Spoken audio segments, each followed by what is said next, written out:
Je suis encore en train de dire shalom, shalom tout le monde. Shalom. Nous sommes aujourd'hui le dimanche 16 août, je pense, 2020. Nous voulons prier pour la parole. Seigneur, nous bénissons ce moment. Que le Saint-Esprit qui a commencé avec nous puisse continuer encore avec plus de puissance, encore avec plus de feu, pour que chacun de nous puisse écouter ta parole, également recevoir de toi ce que tu as prévu pour nous aujourd'hui. Et nous avons ainsi prié et nous disons Amen. Amen. Que le Seigneur soit loué. Aujourd'hui, je pense on va parler moins, on va beaucoup plus prier. Je veux parler de quelque chose que j'ai parlé de ça il y a très longtemps. C'est parmi les messages les tout premiers messages que Dieu m'a donné quand j'ai commencé mon ministère en Afrique.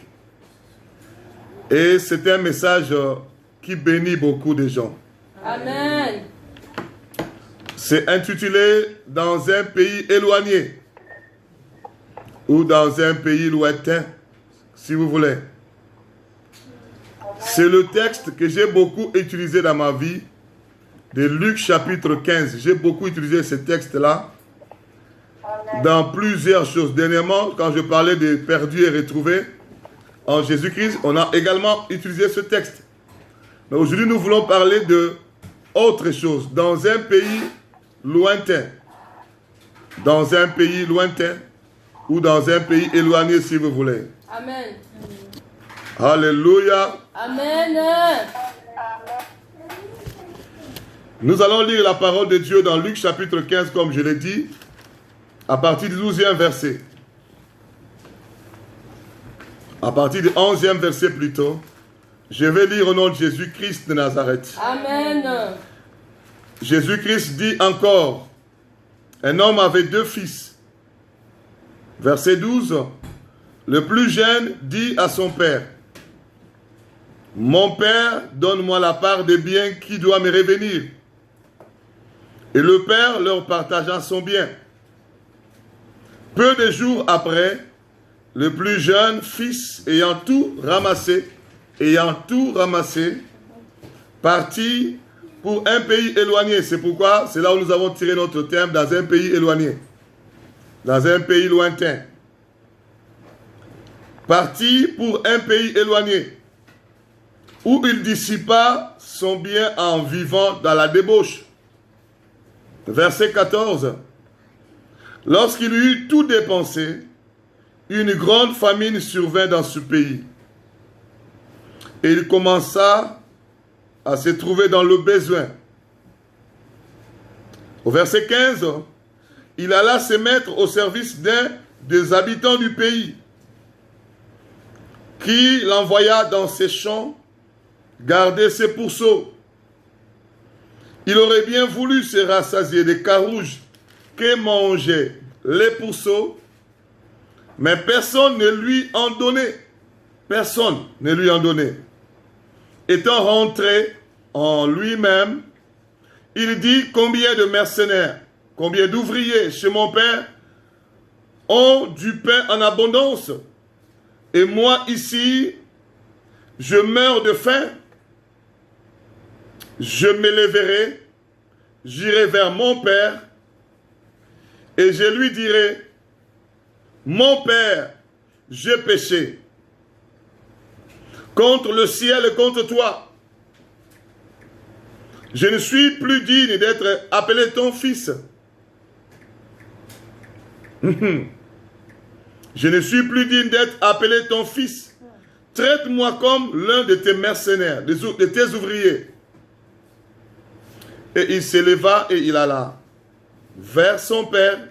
Comme il était encore loin, son père le vit et fut ému de compassion. Il courut se jeter à son cou et le baisa. Le fils lui dit, mon père, je péchais contre le ciel, contre toi, je ne suis plus digne d'être appelé ton fils. Mais le père dit à ses serviteurs, apportez-moi vite la plus belle robe et revêtez-le. Mettez-lui un anneau au doigt et des souliers aux pieds. Amenez le veau gras et tuez-le. Mangeons et réjouissons-nous. Car mon fils que voici était mort, il est revenu à la vie, il était perdu, il est retrouvé et ils commencèrent à se réjouir. Parole du Seigneur. Amen. Mon frère, ma soeur, j'avais dit on va parler peu, on va prier beaucoup. Donc prépare-toi pour la prière. Je vais dire ceci. On nous parle, on nous présente cette parabole comme directement un père qui avait deux fils. Et d'emblée, je m'en vais vous dire, ce père-là représente notre Père céleste qui est Dieu. Amen. Et le deux fils, c'est les deux catégories, les deux sortes d'enfants de Dieu dans la maison de Dieu. Mon frère, parmi nous qui sommes enfants de Dieu dans sa maison qui est l'Église, il y a des enfants de Dieu qui sont fidèles à leur Père. Il y en a aussi qui sont infidèles à leur Père. Il avait deux fils. Et le jeune fils, le plus jeune fils, il dit à son père de lui donner tout ce qu'il avait comme bien, sa part de bien. Et pourtant, il vivait dans la paix, dans la tranquillité, avec son père, avec son grand frère. C'était une maison bénie. Le père a tout. Il est abondamment riche. Il mettait tout au service de ses enfants. Mais d'où est venue l'idée de quitter la maison du père, de quitter le père, de quitter même son frère?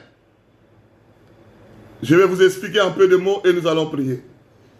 Mon frère, ma soeur, actuellement où nous sommes en train de parler, il y a beaucoup d'enfants de Dieu qui quittent la maison de Dieu pour aller dans le pays éloigné, dans le pays loin. Mon frère, ma soeur, quitter la maison du Père pour aller dans le pays lointain, ça veut tout simplement dire quitter la parole du Père, la présence du Père pour aller dans le monde. Mon frère, on ne peut pas quitter un papa si on continue à l'aimer. Donc, ça veut dire que l'amour a fait défaut. Ce fils, malgré qu'il avait un père riche qui l'aimait, mais en retour, le fils ne continuait plus à aimer le père. Or, lorsque tu n'aimes plus le Père céleste, ça veut dire qu'il y a un autre amour qui a remplacé. La Bible dit, n'aimez point le monde, ni les choses qui sont dans le monde. Si donc quelqu'un aime le monde, l'amour du Père n'est point en lui. Donc ces fils, qu'on appelle le fils prodigue, il n'aimait plus son père. Parce qu'on ne peut jamais dire, je veux quitter la maison pour aller, parce qu'il n'aimait plus son père.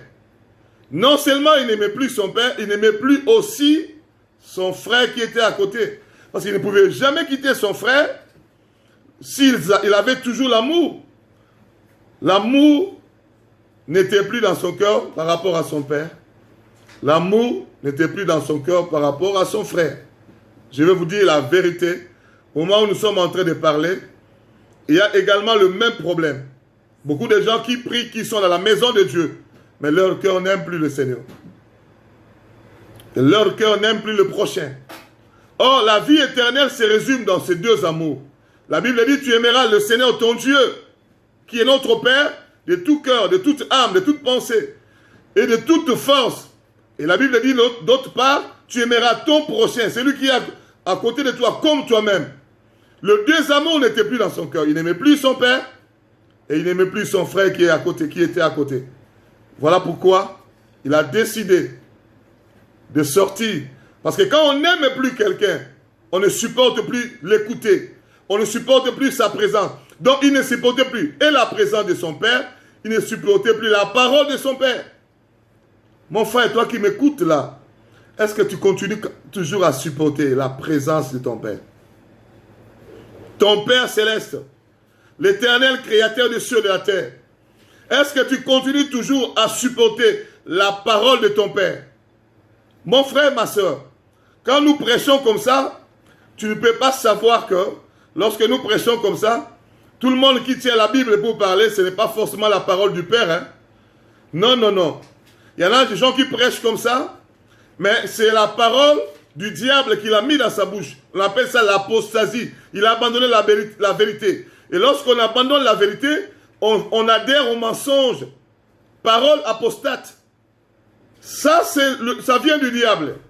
Il y a aussi quelqu'un qui veut se mettre à prêcher comme ça, mais ce n'est pas la parole de Dieu, ni la parole du diable, mais ce sont ses imaginations. Ça vient de l'homme. C'est pourquoi la Bible dit, dans le dernier temps, beaucoup vont se détourner de la vérité pour se tourner vers les fables. Les fables, ce sont les imaginations d'hommes. Les corbeaux et les renards, des choses comme ça. L'homme a imaginé un corbeau et un renard, il commence à créer une histoire par rapport à ça. Ça vient de l'homme. Les fables, ce sont des choses qui viennent des hommes. Mon frère, quand tu ne supportes, maintenant là pour quitter la parole et la présence du Père, c'est un petit problème. Seulement sur Internet, quand tu vas suivre tous ces prédicateurs qui sont là, la majorité sont des prédicateurs qui donnent le message venant du diable. Et il y en a aussi des prédicateurs qui donnent le message charnel, ça vient de l'homme. Mais très peu de prédicateurs donnent l'ainsi par l'Éternel, ce que le Saint-Esprit dit aux églises. Très peu. Mon frère, ma soeur, il n'a plus supporté, le Fils prodigue n'a plus supporté la parole du Père. Il est parti. Il n'a plus supporté la présence du Père. Il est parti. Et la présence du Père. Beaucoup de gens ne supportent plus. Pour comprendre que quelqu'un ne supporte plus la présence de Dieu, lorsqu'il y a prière, il ne sera pas là. Il s'arrange d'entrer même en retard pour faire le moins de temps possible de la présence du Père. Parce qu'il ne supporte plus cette présence-là. Ou bien il est absent, ou bien il vient en retard.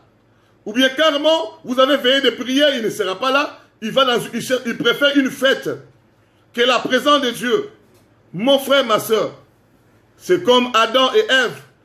Ils n'ont plus supporté la présence du Père le soir lorsque le Père est descendu dans le jardin. Pourquoi? Parce que le diable était déjà passé par là. Le Fils prodigue, c'est pareil. Il ne supportait plus la présence de son Père parce que le diable avait déjà inondé son cœur du désir du pays éloigné, du pays lointain. Il désirait le pays lointain. Là où il y a des prostituées, là où il y a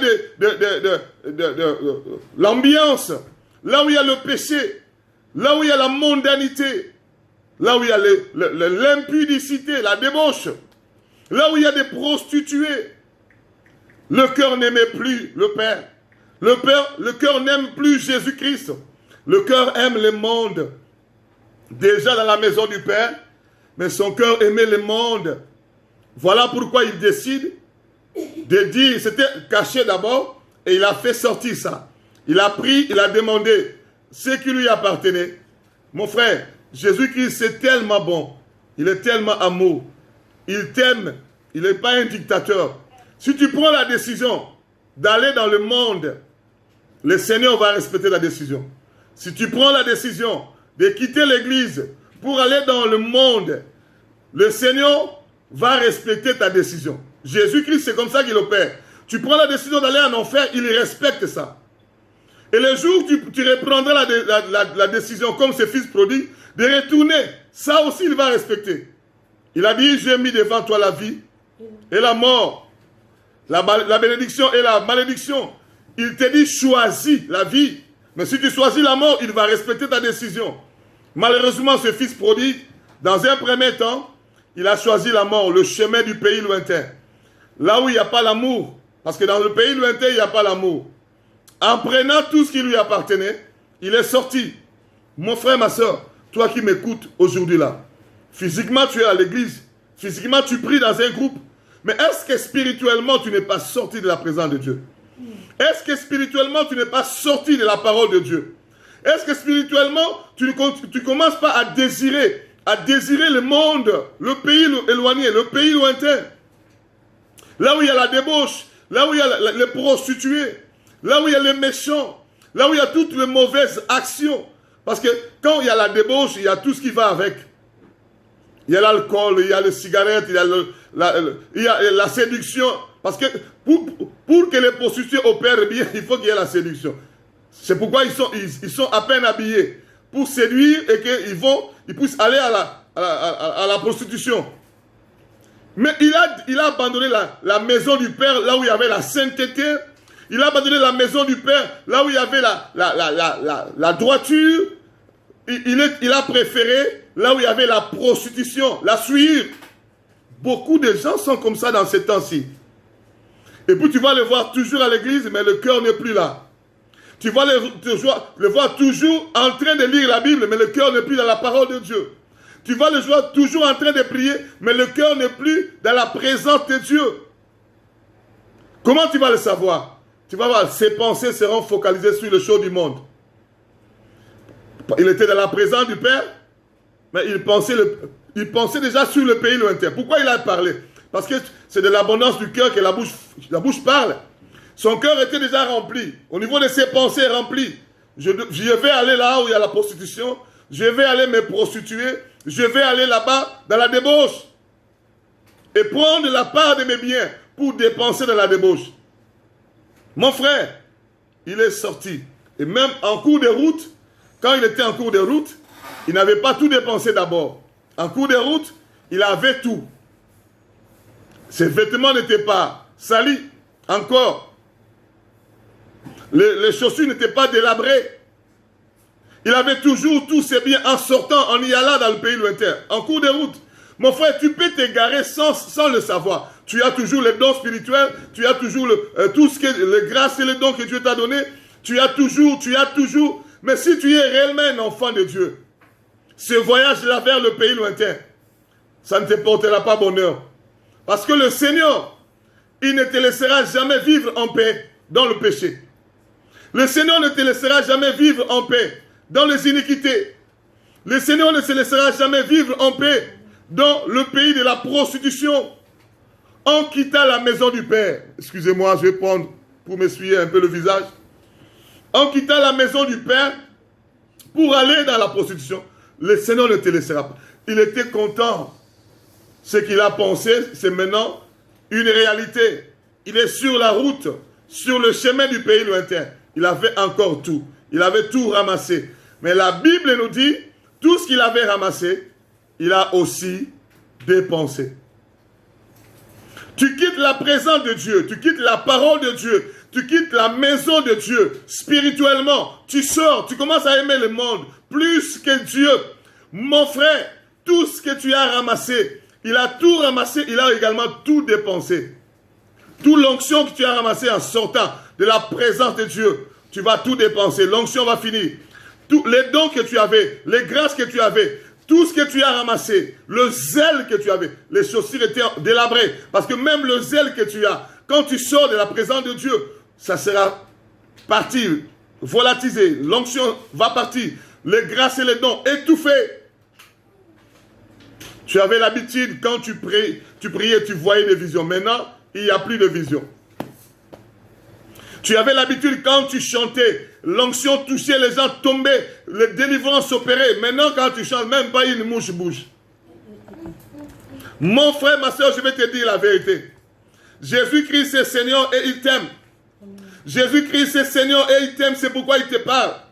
Tu avais l'habitude, lorsque tu parlais, lorsque tu prêchais, et ta prédication touchait, les gens pleuraient leurs péchés. Maintenant, quand tu prêches aujourd'hui, les gens commencent à rigoler même. Il n'y a pas la repentance. Il n'y a pas la décision de quitter Satan pour venir vers le Christ. Pasteur, c'est le moment, chacun de nous doit rentrer à lui-même et s'examiner. Alléluia. Que chacun de nous s'examine. Je suis en train de dire Alléluia. Mon frère, ma soeur, je vais te dire la vérité. Mais il est allé tout dépenser. Tout ce qu'il a reçu du Père plein d'amour, du Père plein de compassion, riche en bonté. Tout ce qu'il a reçu, il a dépensé par la suite. Mon frère, tu ne remarques pas que depuis un certain temps, la grâce la mesure de grâce que Dieu a déversée sur toi, tu as tout dépensé. Tu ne remarques pas même l'évangélisation. Au lieu d'évangéliser, on commence maintenant à t'évangéliser toi. Tu ne remarques pas que rien ne marche.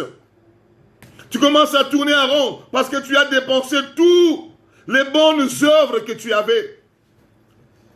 Tu avais les bonnes œuvres que Dieu a préparées d'avance pour que tu pratiques. Toi, enfant de Dieu, tu pratiquais les bonnes œuvres. Tu étais reconnu par ta douceur. Mais aujourd'hui, c'est la méchanceté qui s'installe en toi. Tu te fâches à tout bout de champ. La patience n'est plus là. Tu as perdu le fruit de l'esprit. Tout ce qu'il a ramassé, il a dépensé. Tu as perdu le fruit de l'esprit. L'amour n'est plus là. Pour le Père, pour ton frère. La patience n'est plus là. La bonté n'est plus là. La joie même n'est plus là. Et il faut dire qu'il a tout dépensé dans la débauche. Je l'ai expliqué l'autre fois, la débauche, c'est pas seulement aller dans l'impudicité avec une femme, avec un homme. La débauche aussi, c'est la façon de s'habiller. L'impudicité, c'est aussi par la façon, tout ce que tu portes. Tu portes les vêtements étrangers, les vêtements d'impudicité. Les vêtements sexy. C'est pas chrétien. C'est pas pour les disciples de Jésus-Christ. Les vêtements sexy hommes, les vêtements sexy femmes.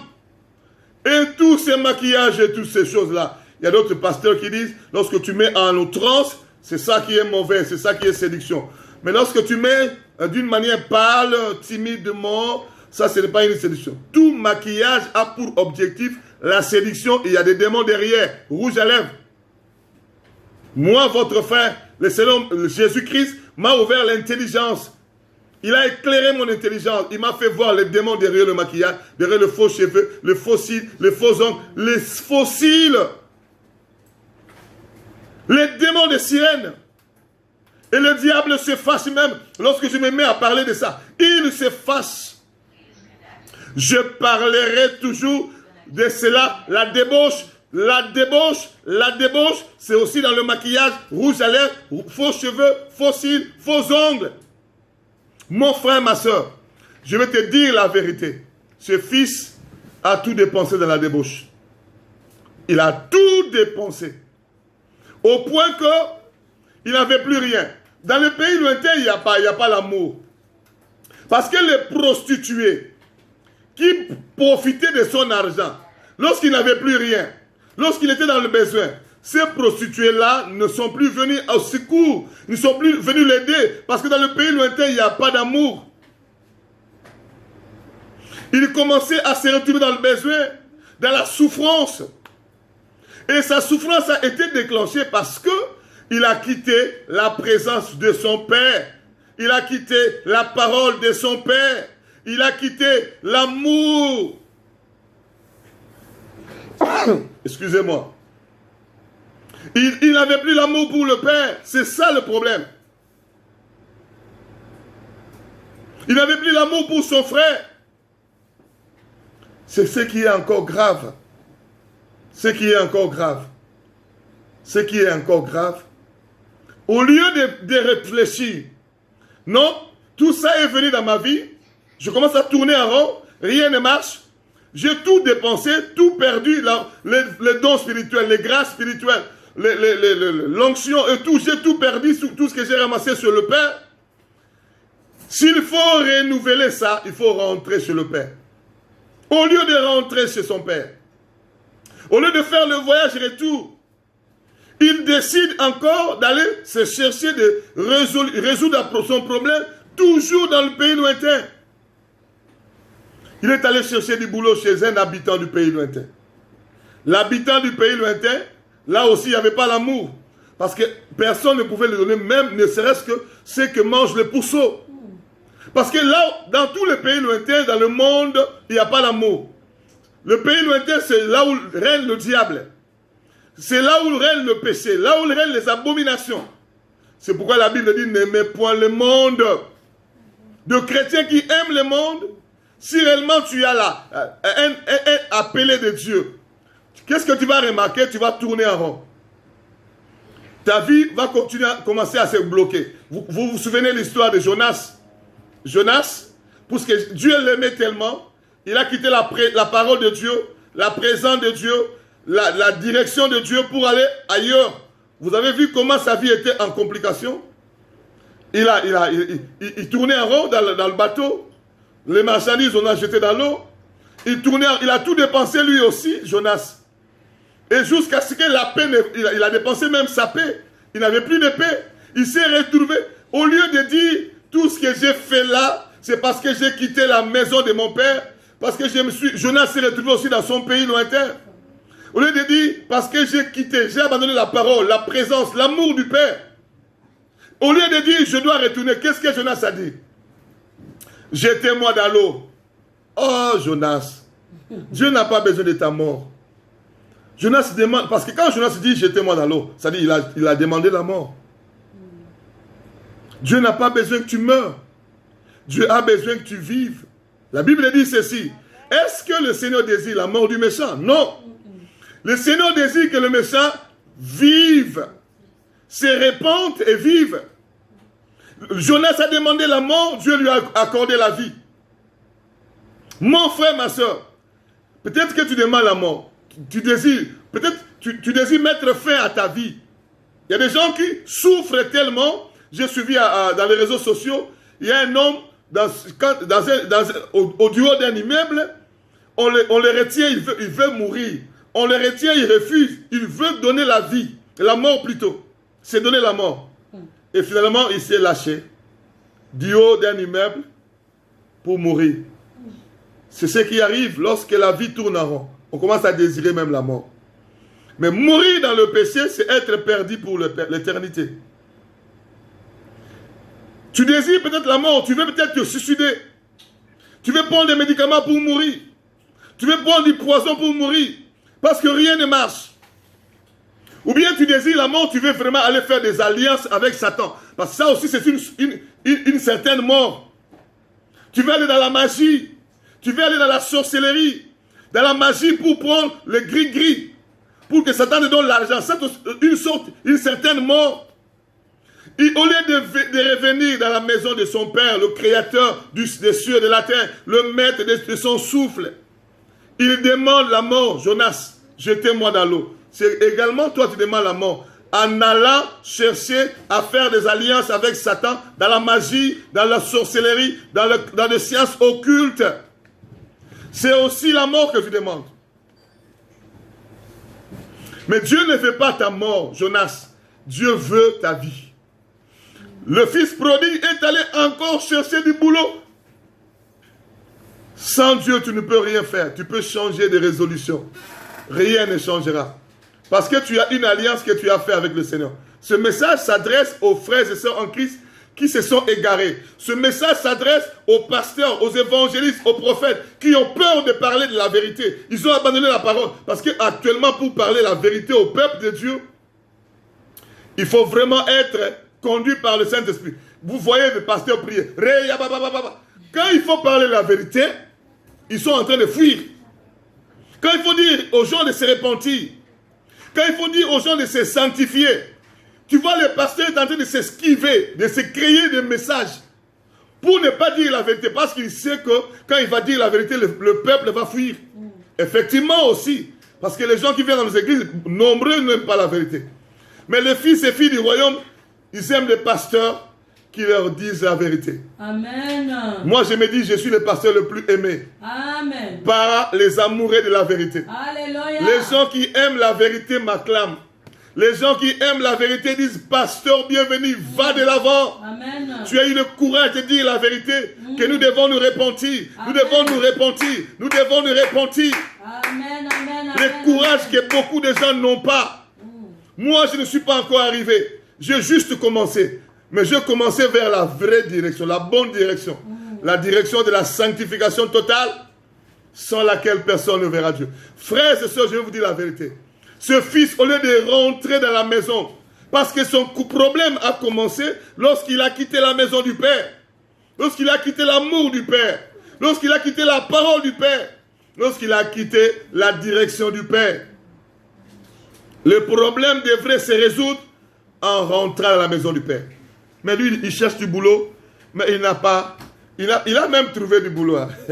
Mais Malgré qu'il a trouvé du boulot, il n'a pas toujours retrouvé la paix. La paix, tu ne retrouveras pas ça en allant chercher ce que tu cherches dans l'égarement. Dans l'égarement, même si tu cherches quelque chose qui peut sembler te redonner la paix, mais tu n'auras pas ça. La paix, ce n'est qu'en Jésus-Christ de Nazareth. Amen. Il a trouvé du boulot sans retrouver la paix. Mon frère, dans l'égarement, même si tu trouves le mariage, tu es content. On a poussé des cris de joie, tu trouves le mariage. Mais si tu ne retrouves pas Jésus-Christ, même dans ce mariage-là, tu ne seras pas en paix. Tu peux voyager. Je veux voyager en Occident, en Orient, partout dans le pays de mon rêve. Oui, c'est bon. Mais si tu restes toujours dans l'égarement, malgré dans ton voyage, tu ne retrouveras jamais la paix. Et du coup, il a trouvé le travail, mais incapable de manger même ce qu'il mange de pourceau. Contrat CDI, mais toujours pas de paix. Mon frère, ma soeur, Jésus-Christ te parle. Toi qui m'écoutes, tu es en train de tourner en rond, malgré des résolutions, mais tu n'as toujours pas de paix. La paix n'est qu'en Jésus-Christ, qui est le prince de la paix. Et finalement, il s'est dit, non, mais combien de mercenaires? Ça dit, l'amour de Dieu l'a retrouvé. Parce qu'il s'est rappelé de l'amour de son Père, de l'amour de la maison de son Père. Combien de mercenaires mangent en abondance dans la maison de mon Père? Moi, ici, je meurs de faim. Il s'est rappelé de l'amour qui s'est passé. L'amour de Dieu l'a localisé là où il était. Dieu a remémoré l'amour au niveau de son cœur. Il a repensé à l'amour qui s'est passé là. Même le mercenaire, le travailleur, mangeait du pain. Le Père plein d'amour. Il dit, je retournerai chez mon Père. Mon frère, ta solution va commencer les jours où tu déciderais de retourner dans la maison de ton Père, d'abandonner la perdition, d'abandonner l'impudicité, d'abandonner les mauvaises décisions prises, poussées par l'envoûtement satanique, et de retourner à Jésus-Christ. De continuer, de tourner ton cœur, de détourner ton cœur du monde pour tourner ton cœur à Jésus-Christ. Tourner ton cœur à Jésus-Christ. Que tu aimes le Seigneur qui est ton Père céleste, que tu aimes le Seigneur, que tu aimes sa parole et que tu aimes sa présence. Lorsqu'il a commencé le chemin, il a décidé, et c'était une décision ferme. Je prie que Dieu te donne une décision ferme de faire le chemin retour, le voyage retour vers le Seigneur. Et il a décidé, aussitôt décidé, il a exécuté. Exécute la décision que Dieu est en train de déverser dans ton cœur aujourd'hui. Cette décision d'abandonner le monde, d'abandonner les convoitises charnelles du monde et de retourner vers le Seigneur. Amen. Alléluia. Amen. Je vais m'arrêter ici. Lorsque le Père a senti que l'enfant était en train de retourner, la Bible dit qu'il est sorti en courant.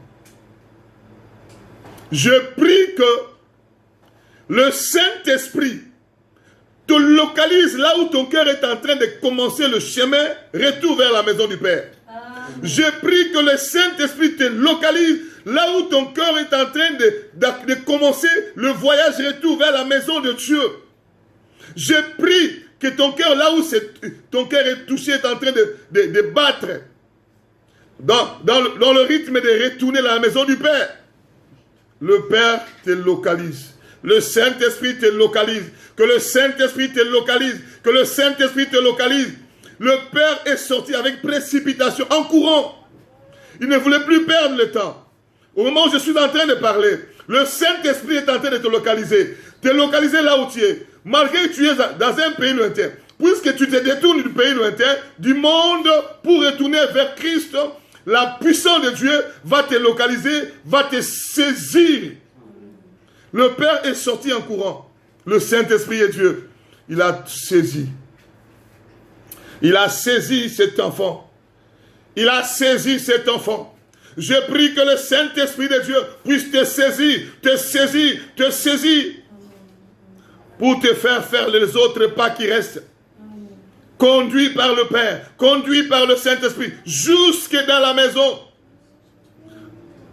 Et il a fait ça précipitamment, avec urgence. Urgence. Arrivé à la maison avec le Père. Qu'est-ce qu'il dit? Apportez-moi vite. Il y a toujours urgence. Mon frère, pourquoi vite? Parce que Dieu a besoin de toi. Le plan pour lequel Dieu t'a créé reste dans la maison du Père. Ça ne te suivra pas. Le programme de Dieu pour ta vie, ça ne te suivra pas dans le monde. Quand tu quittes la maison du Père, la présence du Père, la parole du Père, tu vas dans le monde. Le plan de Dieu ne te suivra pas là-bas.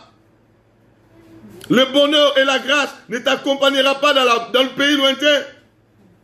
Le bonheur et la grâce t'accompagneront tous les jours de ta vie lorsque tu habites la maison de l'Éternel. Et j'habiterai dans la maison de l'Éternel tous les jours de ma vie. Amen. Le bonheur et la grâce ne peuvent pas t'accompagner lorsque tu quittes la parole, tu quittes la présence de Dieu, tu quittes l'amour du Seigneur Jésus-Christ, tu vas ailleurs. Le bonheur et la grâce t'accompagneront lorsque tu déciderais d'habiter la maison de Dieu jusqu'à la fin de tes jours. Amen. Alléluia. Amen. Mon frère, nous allons prier. Que Dieu nous fasse grâce. Chacun de nous va prier, Seigneur, fais-moi grâce.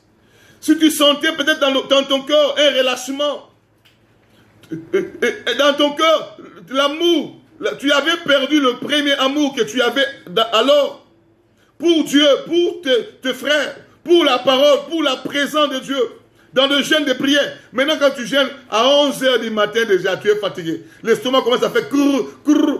Pourquoi? Parce que tu ne peux plus supporter les affaires de Dieu. Parce que spirituellement, tu te retrouves ailleurs, dans le pays éloigné. Nous allons crier vers Dieu. Chacun de nous va prier. Chacun de nous va prier. Élevons nos voix et prions à haute voix. Père, je viens à toi. Prions le Seigneur. Prions le Seigneur. Alléluia. Prie, élève ta voix et prie. Le cœur n'est plus correct. Le cœur n'est plus totalement dans l'amour de Dieu. Le cœur désire le monde, désire la mondanité, désire le pays lointain. Nous avons abandonné le premier amour. L'amour que nous avions à l'époque. L'amour que nous avions à l'époque. Nous aimions la parole matin, midi, soir. Nous aimions le jeûne, la prière, la présence de Dieu. Ce n'est plus le cas aujourd'hui.